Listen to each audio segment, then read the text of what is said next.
এইবাৰ বাজেটৰ এটা মুখ্য দিশ হৈছে যে মধ্যবিত্ত আৰু নিম্ন মধ্যবিত্ত সমাজলৈ সকাহ 12 লাখ টকাৰ লৈকে আমাৰ কোনো ৰাইজে এতিয়াৰ পৰা ইনকাম টেক্স দিব নালাগিব 12 লাখ টকালৈকে ইনকাম টেক্স ৰেহাই দিয়াৰ মিনিংটো হৈছে যে তৃতীয় আৰু চতুৰ্থ শ্ৰেণীৰ কোনো কৰ্মচাৰীয়ে এতিয়া ইনকাম টেক্স দিব নালাগে জুনে মাহত 1 লাখ টকা দৰমহা পায় তেওঁলোকেহে ইনকাম টেক্স দিব লাগিব তানে 12 লাখ টকা বছৰ আৰু মাহত 1 লাখ টকা উপাৰ্জন নকৰা কোনো ব্যক্তিয়ে এইবাৰ আৰু আয়কৰ দিব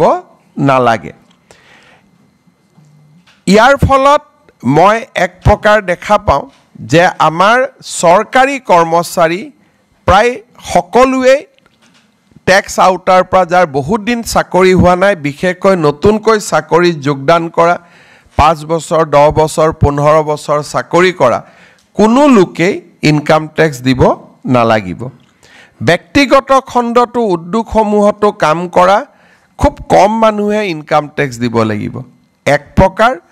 খুব ভাল ফাৰ্স্ট ক্লাস কন্ট্ৰাক্ট নকৰা বা ভাল কোনোবাই ব্যৱসায় নকৰিলে ইনকাম ট্যাক্স দিয়াৰ প্ৰয়োজনীয়তাটো বহু পৰিমাণে নোহোৱা হ'ব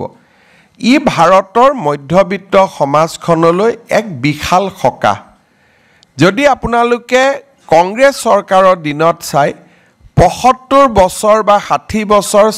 তেওঁলোকে চৰকাৰ চলোৱাৰ পিছত ইয়াক 3 লাখ টকালৈকেহে লৈ যাব পাৰিছিল